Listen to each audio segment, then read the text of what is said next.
Good afternoon, everyone. Thank you for joining Darfur Women Action Group for this live stream discussion on international justice. In commemoration of the 11th anniversary of Omar al-Bashir's indictment for the crimes of genocide on July 12th and the International Justice Day on July 17th, Darfur Women Action Group, DUAG, launched its Justice for Darfur campaign. The purpose of this campaign was to unite vigilant supporters who advocate for justice as well as promote victims' rights.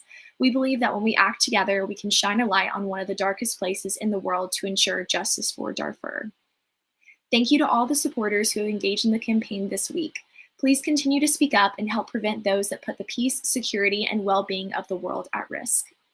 Today, we are joined by Nima Ahmadi, DWAG's founder and president. Ms. Ahmadi is a veteran human rights activist where she previously worked as the director of global partnerships for United to End Genocide and worked at the Save Darfur Coalition. She served as an advisor at the 7th round of Inter-Sudanese Darfur peace talks in Abuja, Nigeria. Previously, Ms. Ahmadi worked with NGOs in various fields of emergency and development in Sudan, including Oxfam, Great Britain, Intermediate Technology Development Group, and the United Nations World Food Programme. Ms. Ahmadi was recognized by President George Bush as one of the 8 global human rights fighters in 2008. Ms. Ahmadi earned her MSc in Sustainable Development and her BA in Psychology from Affad University for Women. We will begin today's discussion by hearing a presentation from Ms. Ahmadi, followed by a question and answer section. We invite you to submit questions throughout the presentation using the chat and engage in today's discussion. We've also attached a graphic here above on the screen where we have a QR code over there where you can scan and get to our link tree where you can donate and just find out more information of how to interact with our organization. So I will let Ms. Ahmadi take it from here. Well, thank you, Alana, and thank you everyone for joining us for our today's presentation. We're grateful to have you by our side in all the fight that we have been working throughout the years to protect the rights of the people of Darfur, Sudan, and others who are going through the same situation. As my team member mentioned, that we have a week-long campaign. I'm going to speak to you briefly about our campaign, and also will share with you our ideas and why we are commemorating the International Justice Day. As you know, July 12th marks the 11th anniversary of International Criminal Court indictment of the ex-president of Sudan, Omar al-Bashir, and the July 17th is the International Justice Day. So every year, we around this time bring people together, start to remind our leaders and also to hold them accountable that they must commit and pursue justice for the most serious crimes and such as crimes committed against the people of Darfur. So our campaign started on July 12th and will end tomorrow through July 17th. And around this time, we provided information about the those who have been indicted or wanted by the International Criminal Court, including 3 Sudanese officials, Omar al-Bashir, Abdurrahim Hussein, and Ahmed Haroun, who have been indicted by the International Criminal Court for years, but they continue to defy justice and refuse to cooperate. And today, we wanted to take a stand and demand that without any condition, the government or the interim government of Sudan surrender these criminals so that they can face trial. As you know, the people of Darfur have suffered a great deal for years. They remain in camps for nearly 19 years now. This is nearly 2 decades of their lives. They continue to be under attack by al-Bashir's proxy militias, Janjaweed, who converted into rapid support forces. The women, men, and the children of Darfur have suffered for far too long, while Omar al-Bashir continued to perpetrate his genocidal policy while leading Sudan and committing human rights violations across the Sudan. In 2019, the Sudanese people came together and demanded change, using peaceful means to overthrow 30 years of dictatorship. Unfortunately, people were hopeful that the new government, that this protest and revolution that was led by women and young people will bring change to Sudan. The interim government took on the ruling responsibility. Unfortunately, they promised and they pledged a lot of promises, but have not taken concerted action to surrender this individual who are wanted by the International Criminal Court. And we therefore, we will not rest or give up, continue to fight and remind the international community that it is time to fulfill their obligation, their legal and moral obligation to ensure that the victims of genocide in Sudan are have right to receive adequate justice. Without justice and accountability in Sudan, there will not be peace. And celebrating International Justice Day is extremely significant for our organization and for the people that we are striving to protect, because we lived in the recent years, there has been so many conflicts, there have been a lot of suffering around the world. We have seen and witnessed many peace agreements have failed. Why? Because the element of accountability has not been included. Therefore, warlords and dictators, they sit, negotiate, and exchange benefit and interest, and protect their interest and overlook the process of justice. In Sudan alone, there have been dozens of peace agreements, including the one of the famous peace agreement that was put to the longest civil war in an end to the longest civil war in Africa, the war between South Sudan and Sudan. People were celebrating and happy that the CPA was signed. Unfortunately, there has been a lot of violation to the CPA itself by the former government of al-Bashir or regime of al-Bashir, because there has not been element of accountability included. There has not been measures put in place that if in case any party violate the agreement, that they can be held accountable. There are millions of people who lost their life and many more who are still alive, who survived the years of brutality, who are yearning for justice. The right to justice have been ignored and completely sidelined. And that is why the Comprehensive Peace Agreement has not brought adequate or lasting peace to the South Sudanese people, neither to the Sudan or the people of Sudan. And we therefore think there is a great opportunity that the case of Darfur was referred to the International Criminal Court. Unfortunately, for years, President al-Bashir and his allies continue to defy justice. And there are many in around the world, many governments who stood against the pursuit of justice, supported al-Bashir to defy justice for years, until finally the people of Sudan said enough is enough. And that's why we think the International Criminal Court, as a court of last resort, it is extremely important, not only to the people of Darfur, but to many millions of victims around the world who suffer similar crimes as it has been committed and is still going on in Darfur. There are many conflicts that why made the International Criminal Court important, because without accountability, there will not be peace.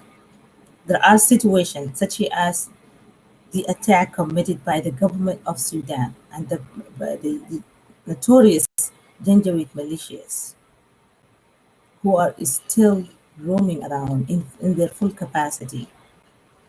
And not only they as militias, but they are now fully integrated into the government and become part of the national forces, while the victims are still living in camps. There are other situations, a situation that make the support for international criminal court compelling because these crimes such as genocide, war crimes, and crimes against humanity, are usually committed by the most powerful leaders with political power, with control over economy of these countries, and with regional and international relation. And that is why it makes it harder.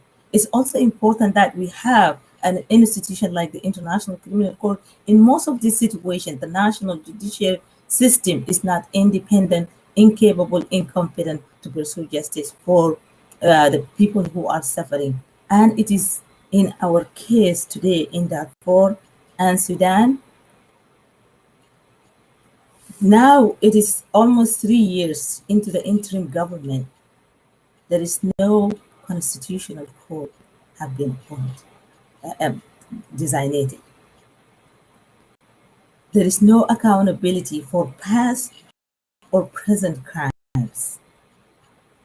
No reform to the judicial system or improvement. There is no political will that has been shown that it will be demonstrated. So the International Criminal Court come into play in this kind of condition when the national judiciary system or national legal system are either unwilling, incompetent, or incapable. And these all three conditions are currently the case in Sudan. The Sudanese judicial system is incapable, incompetent, because all these institutions were politicized during the 30 years of al-Bashir. They are biased, the crimes are committed by the government. Those who are now, you may say, well, the ex or the former government is now no longer in power. Well, their elements and affiliate are still within this institution, putting so many obstacles for the current interim government to move forward with issues such as accountability. That is why this institution has not been adequately reformed or improved. And also, in the case of Darfur, today the victims, in order for them to seek justice, they need an enabling environment. The enabling environment whereby they can assure their safety and security. They have protection, and that they, as victims and witnesses, their rights can be protected, and they have the freedom to speak their mind while seeking justice. This is not the case in Darfur. This is not the case in Sudan. Today, insecurity was one of the, the most common issue across Darfur and in other regions in Sudan. Attack on civilians, attack on women and girls, sexual violence, sexual and gender-based violence, one of the most prevalent crimes as of today. People are still in camps. People have not returned home for these years. It's not because that they do not want to return home. Unfortunately, they do not have a home to go to. Their home have been destroyed. Not only they do not have homes to go back to, but also those who perpetrated the crimes. They are still holding strong into their power, their weapon, and they are fully supported by the current interim government. So the victims are vulnerable and their rights is not protected. So you cannot tell me that these people can be tried within the Sudan. There have been like a few voices in the minority voices, those who were arguing that al-Bashir should be tried in Sudan. And now we've been going on for almost 3 years, and there is no sign that al-Bashir can be tried in Sudan. And it was really shameful when al-Bashir committed all these crimes for years, these international crimes, And instead of trying al-Bashir for the crimes of genocide or crimes against humanity committed against the people of Darfur and other people across the Sudan, the interim government has tried al-Bashir for corruption and throw him into like charging him for of only 2 years. That's a joke. That's not accountability. This is showing the people of Sudan that there is no accountability in Sudan and that this interim government is not ready to pursue accountability. Even that corruption that al-Bashir committed, it is serious. The least he's supposed to get is supposed to be about 30 years in jail.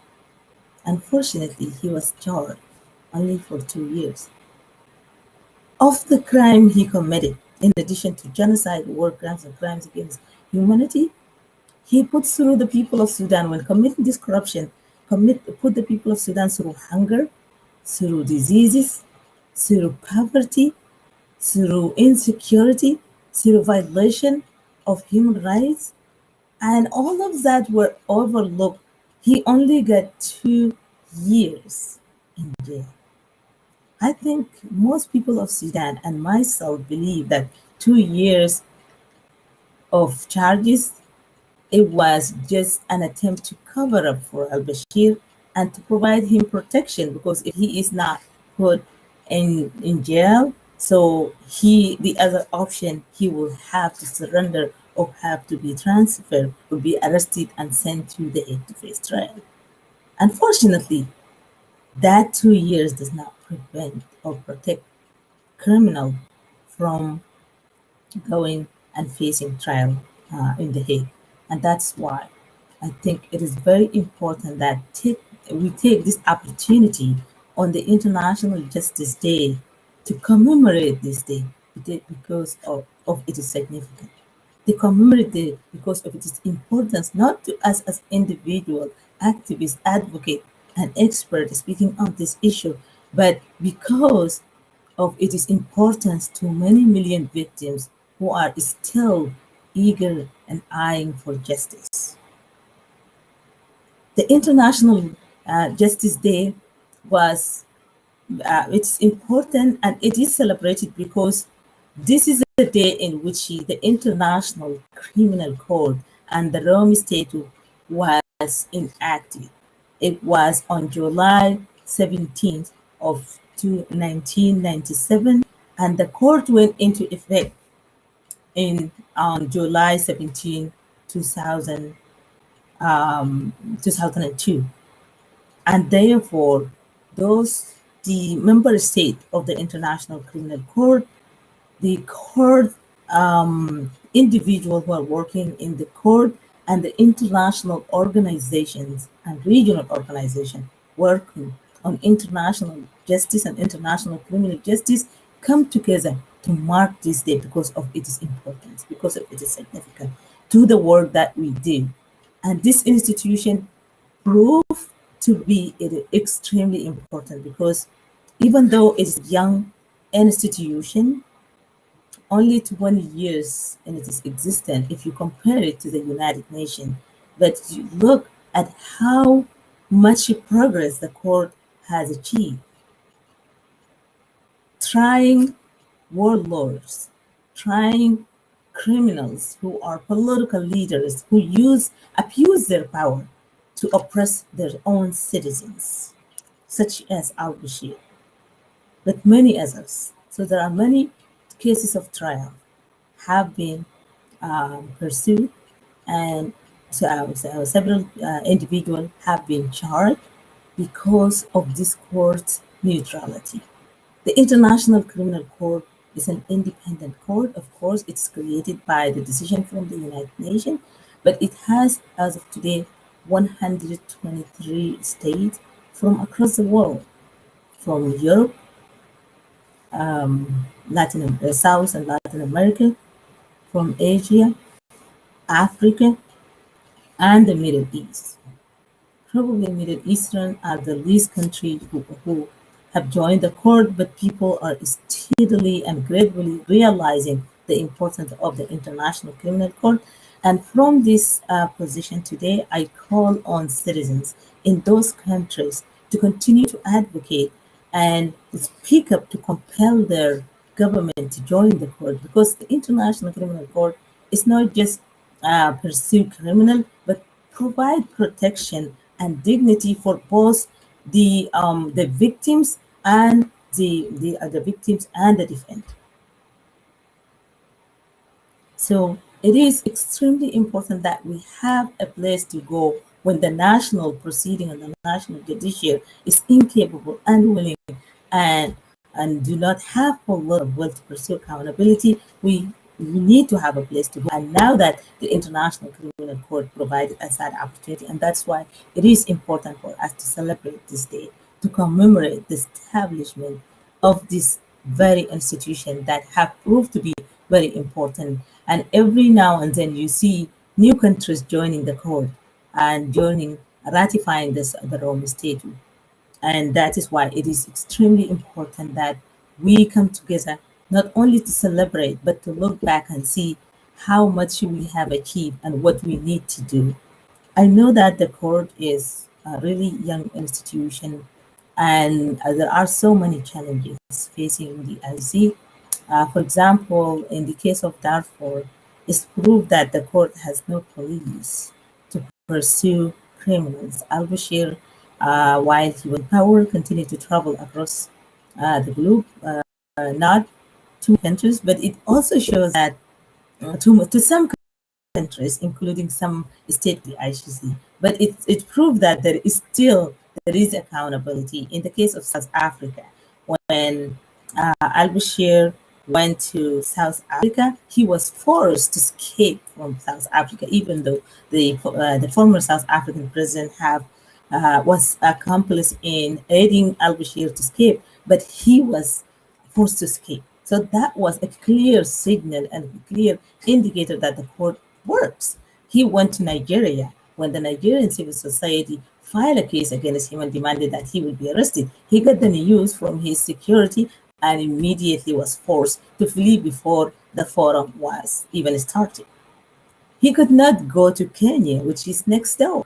He cannot come to the United States, even though the United States is not a member state. But because he cannot fly through Europe, he cannot fly through Latin America or South American countries, because these countries are member states of the International Criminal Court and ratified the Rome Statute, and they are obligated to fulfill their legal obligation to the Rome Statute. In the event that al-Bashir travel through their air, they can force his plane down and arrest him and surrender him to the court. So it worked. And it shows that it worked, but it is still there are so many challenges that we can pursue, and we therefore from this stand call upon the international community and call on our leaders to continue to support the international criminal court to continue to pursue to have the ability to pursue those criminals. Even though al-Bashir, Harun, and Hussein have not been surrendered, but we think the surrender of Ali Abdurrahman Khosheb also has proved that the court is of a significant importance, not to only to the victims, but also for the perpetrators. When he was under pressure and knew that he may not get the treatment that he will get in the court, he was forced. He himself voluntarily surrendered to the court. And that is also another proof that this court is extremely important, because he knows that in the event if he surrendered to the Sudanese judiciary system, if he is to be tried in Sudan, he may end up getting death sentence, because the International Criminal Court has no death sentence. Even those who commit crime, they treat them with dignity. And that is why it is important. Recently, the interim government of Sudan has pledged that they will be surrendering Ahmed Harun. I will disagree with them. Yes, I will welcome the news and I welcome the declaration. It is not about word, it is the action that counts. Why don't they do it instead of talking about it? See, the people of Sudan are fed up of promises, of empty promises. And also, why only Harun? Why don't you surrender all the criminals, al-Bashir, Hussein, and Harun? Because Harun acted under the order of al-Bashir and Hussein. Hussein was then the national minister of interior, and then after that the minister of defense. Under all circumstances, he was the direct supervisor of Harun in his pursuit to commit crime against the people of Darfur, giving him order, giving him resources, giving him weapon, ammunition, and everything he needs, and the power and the support empowered him to act and to pursue the crimes that he has committed against the people of Darfur. But al-Bashir was the commander-in-chief of the country and the commander-in-chief of the forces in Sudan. And he was the one who ordered in public, with using public forums and public statements, when he mentioned in 2004 in one of his famous visit to Al-Fashir, said, "Kill them all. I do not want a war prisoner. Do not bring war prisoners. Do not bring wounded. Kill them all." This was a president of the country who mastermind, orchestrated, planned, and executed under his command, under his watch. And we therefore think that the interim government should not play games in this. This is about people's life, and this is about the rise to justice, but also it is about the importance of pursuing accountability for these criminals to let Sudan to move forward. Without accountability, Sudan cannot move forward, and Sudan cannot be transformed. And that is why it is very important for us to come together, to hold those who fail to meet their obligation to the Rome Statute accountable, and rally the support from our individual supporters who are listening to our call today. I also from here call upon our Sudanese sisters and brothers, the same way that you came out in waves and overthrown Bashir, you must continue to demand accountability and justice, because it is extremely important that accountability. I see that many people celebrate that there is peace agreement signed recently, and there has been another negotiation underway, and it is good. It's good to have peace agreements, but believe me, in Sudan, we are too familiar with how the former regime and the current interim government, who have most people, especially the military part, who have served in the former regime, they are too familiar with the tactics used by the former regime, and they will continue to use the same tactics to make sure that these peace are written in paper, but they will never be implemented. As we have seen today in Darfur, they are giving positions. They are giving like kind of like vacancies and giving jobs to those who signed the peace agreement, rather than resolving issues or implementing the peace. Peace to me in Darfur is supposed to be the absence of insecurity, escalation of violence, and violent attack and violence against women. These issues that I just mentioned, there are is still prevalent and is still ongoing every day. Like it's an everyday act that continue to be perpetrated against the innocent civilian. For example, the recent incidents in Al Janeina, and not just one incident, are systematic incidents that continue to be perpetrated against the indigenous African tribes that have been singled out and targeted since the beginning of al-Bashir genocidal attack. So it's clear that this is an ongoing, systematic and deliberate policy of eliminating these people. And that is why it is important. If you really, really, really care about the peace agreement, if the interim government is serious about peace, and if those who signed the peace deal, the peace agreement must first stop the attack against civilians. Peace agreement must first establish enabling condition for return of displacement and the right to protect the rights to restore the stolen property, such as the land that currently occupied by Janjaweed and those Arab tribes who have been brought from Chad, Central African Republic, Mali, and Niger, and other countries. Unfortunately, this does not happen. And that is why today the people of Darfur, they're not enthusiastic about any peace deal, because they just have seen so many peace agreements fail, and have been seeing the government in the center and some of the opposition doing the same thing and expecting different results. No, that's not going to happen. And that's why they believe in justice. And today the ICC is represent the number one international institution that has credibility in the eyes of the people of Darfur, even though the pursuit of justice has taken so long to come into play. But it is still, but the people of Darfur is still trusting in the ICC because they understand the ICC or the International Criminal Court does not play politics. It is using the rule of law to pursue to protect the rights of the victims, and that's why the people of Darfur and those of us who are fighting um, to, to advance the goals of international criminal justice and international justice, and also to protect the rights of victims and to pursue justice in Sudan and everywhere else in the world.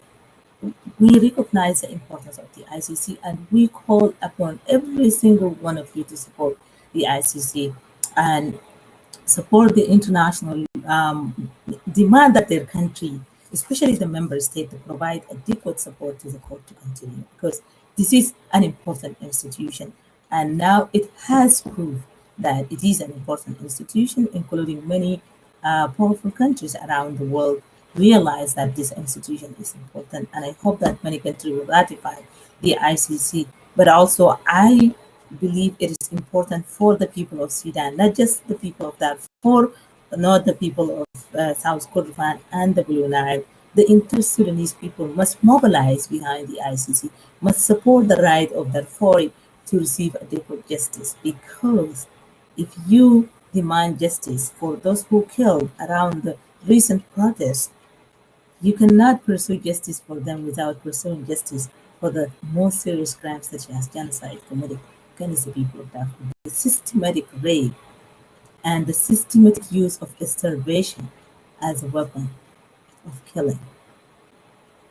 If we do that, then we will assure that the interim government of whoever government come to rule the Sudan will understand the people of Sudan demand justice and justice cannot be divided. It is the same equally important that we pursue justice for other crimes committed around during the protest, but also in other regions that have suffered from long conflict, such as South Kordofan, the Blue Nile, and Eastern Sudan. Otherwise, if we cannot demand it, it will not happen because rights are taken, they cannot be given. And that is exactly typical to the rights of the people of Sudan to justice. I urge the Sudanese people, those who are in the civil society and NGOs community, young people, students, young activists, youth groups, and women groups, they must all demand justice and accountability and they must rally to support and they must exercise pressure over Sudan to join the International Criminal Court. If Sudan is a member state, today the situation of Sudan would not have been the same because even the president of Sudan will understand that if the country has joined the ICC, they are accountable. If the national and then the if they Rome state, the Rome state um, will be integrated into the national proceeding, and that will strengthen the national judiciary system, the national legal system, and we need that in Sudan. And if we can force or press our government and exercise pressure over them and ensure that our country will join the ICC, we will be protecting our citizens, we will be protecting ourselves, and also be protecting our neighbors. So it is extremely important that we do. And as I speak to you today, the people of Darfur are still suffering. But there was one step that I think it is important because the ICC has not given up on Darfur, and the ICC has will continue to investigate, will continue to pursue it is proceeding on Darfur because as long as crimes are committed, the ICC will not withdraw or stop or give up fighting for justice. And equally, ourselves. We will not give up fighting for justice, not today, not tomorrow, not forever. Even if today we pursue justice for the people of Darfur, we continue to fight for other people, just like the people of Darfur who may be in a situation that their rights is being violated and they need to fight for justice. I will stop here. I thank you for listening and joining us. I will be happy to take questions and any. If you have any questions, I will be more than happy to take and answer your questions. Thank you.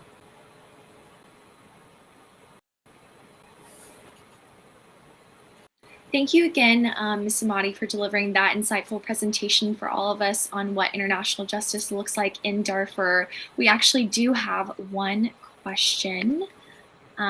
So from Phil Nippert, he asked, do you think the Biden administration would make the handover for Harun Bashir and Hussein to the ICC a condition for support, or the World Bank, the MIF, or other governments? Well, thank you for that question, and I think it's a very important question. So I think we must demand that, like, they can make that, and there are instances whereby the U.S. government has used the accountability measure to hold the government of Sudan accountable. I remember in 2014 or so, there was a forum, the AU summit was scheduled to be organized in Malawi. And the president of Malawi then, it was a woman. I remember when the US government said if Malawi hosted al Bashir, they will withdraw aid from Malawi.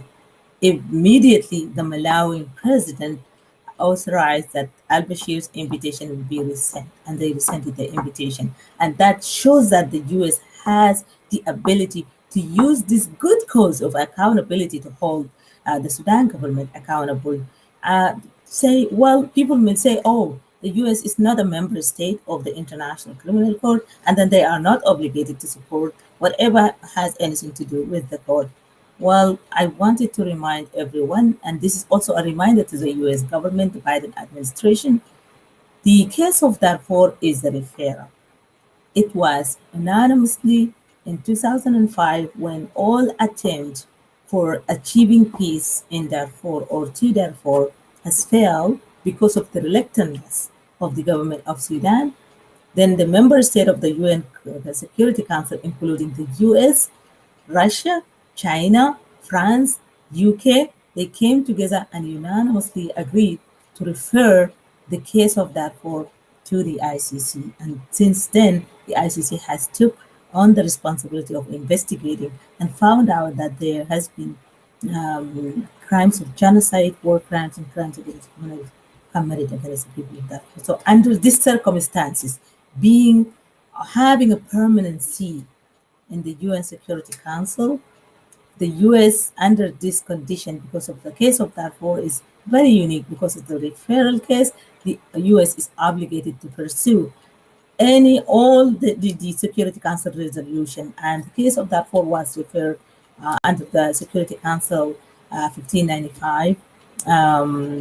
So the US is obligated, and I believe that we must demand that the Biden administration should not and must not provide any support to the government of Sudan unless they are pursuing accountability, protecting human rights, and protecting civilians. Otherwise, it will be just waste of resources that the international community, and including the US, has been pumping resources to Sudan, and they will go around and use those resources to buy weapons and kill their own people. So accountability must be a priority for the Biden administration. And that would only happen if the American people asked the Biden administration, demanded that, because our voices count. We vote for them, and we can vote them in, we can vote them out.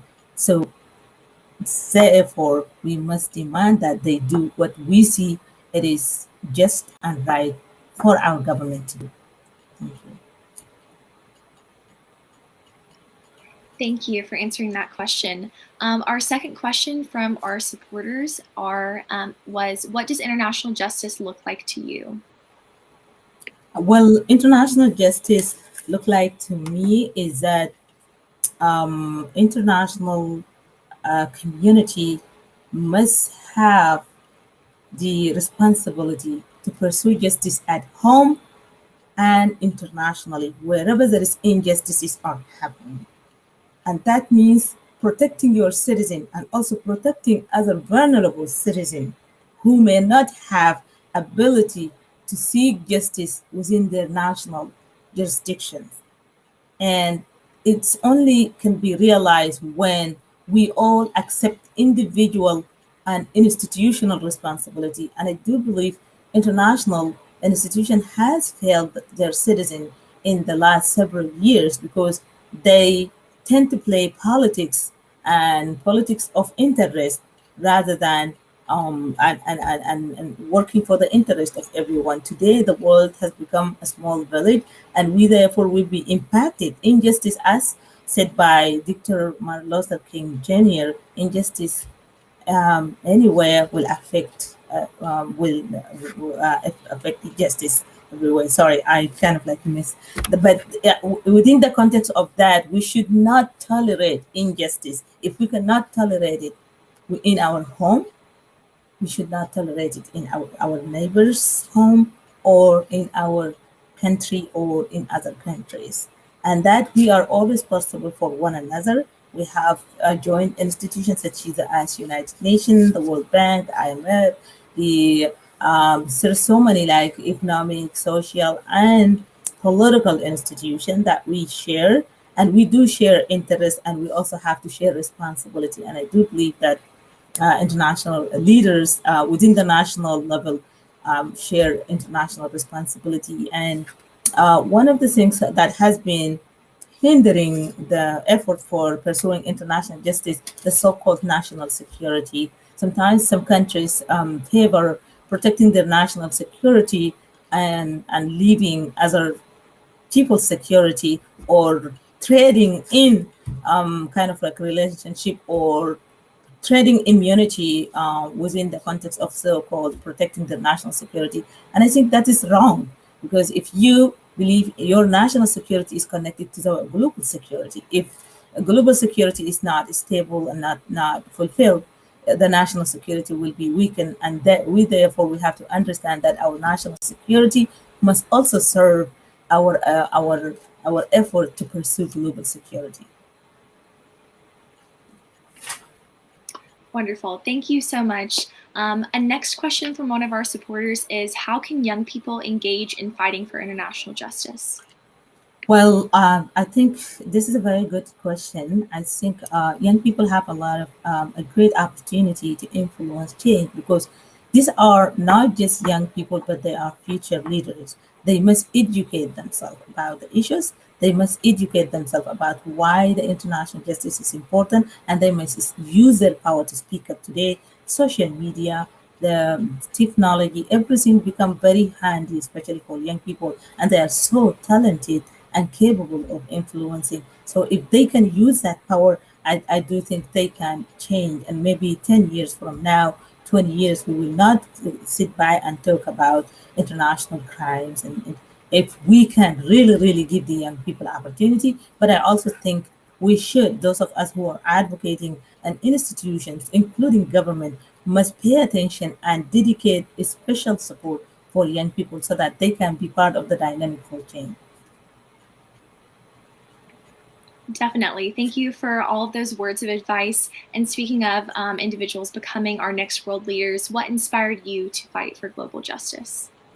Well, to me, fighting for international justice or global justice is very personal to me.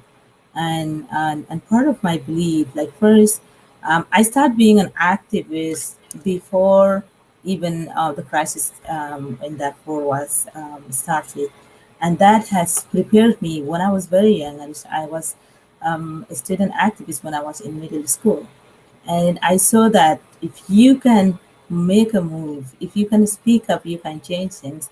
And there are situations in which we organize around certain issues and we change completely the policy of school policy.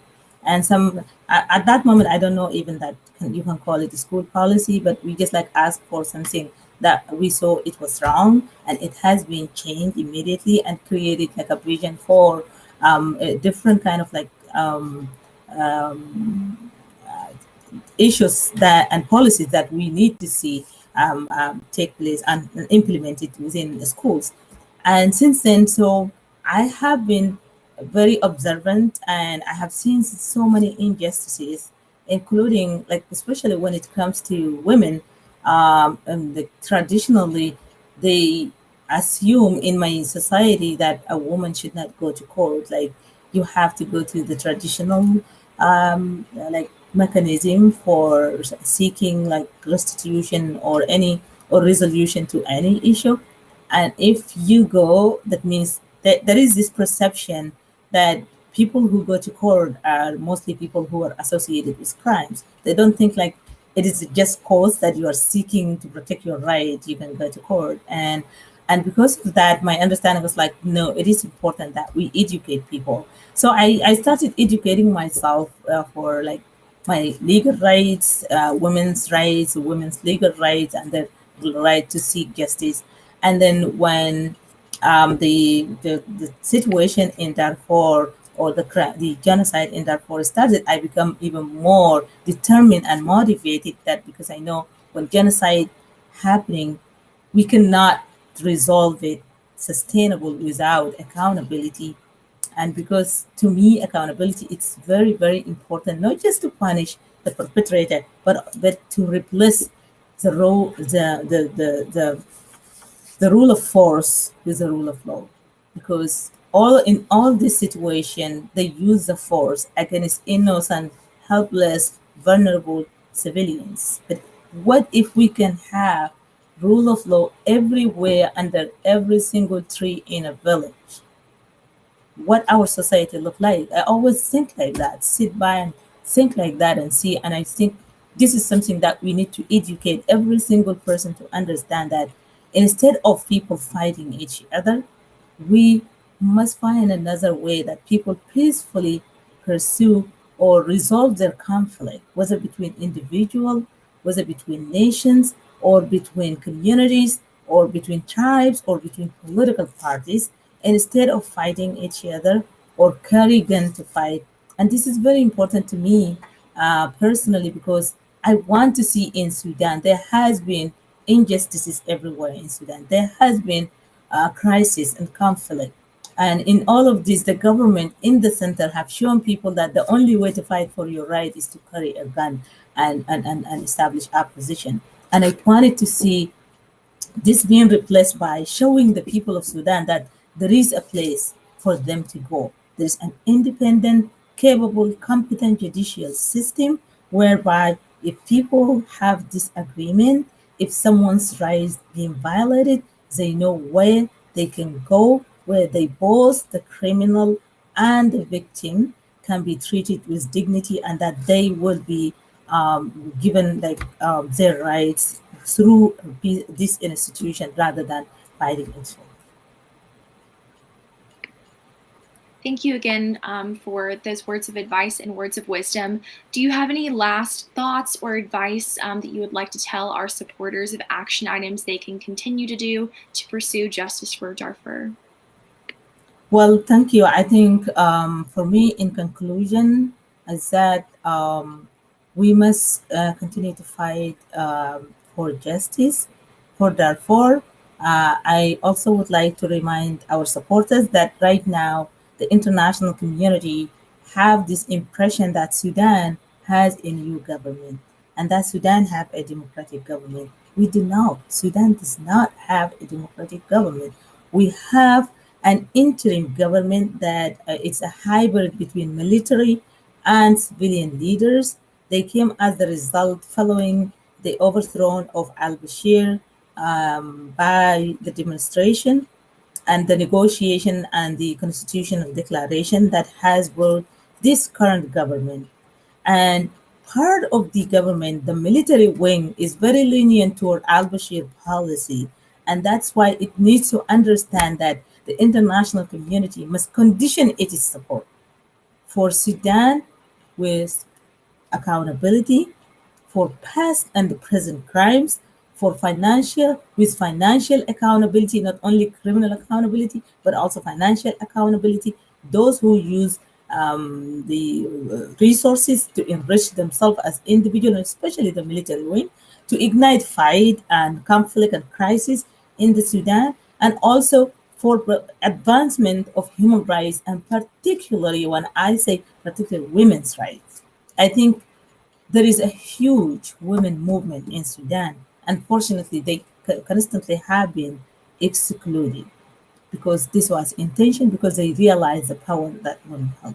So pursuing accountability for crimes committed against women is one of utmost important, because women need to have a seat in the table. But if someone is being oppressed by intentional crimes such as sexual and gender-based violence, crimes that systematically committed against women, to to stigmatize them, to make them feel powerless and to exclude them. So that is why it's important that we pursue justice for crimes committed against women. And I think the ICC has brought a great opportunity for this, because recently, and the outgoing prosecutor has worked tirelessly hard to make accountability for crimes committed against women a priority, and the ICC has a separate resolution for crimes committed against women. And also, in the case of Darfur, one of the counts, or and the, for Al Bashir's indictment, that arrest warrant for the crimes of genocide has confirmed that, or proved that Al Bashir used rape as a tool of genocide. So I think it is, the ICC has brought great opportunity for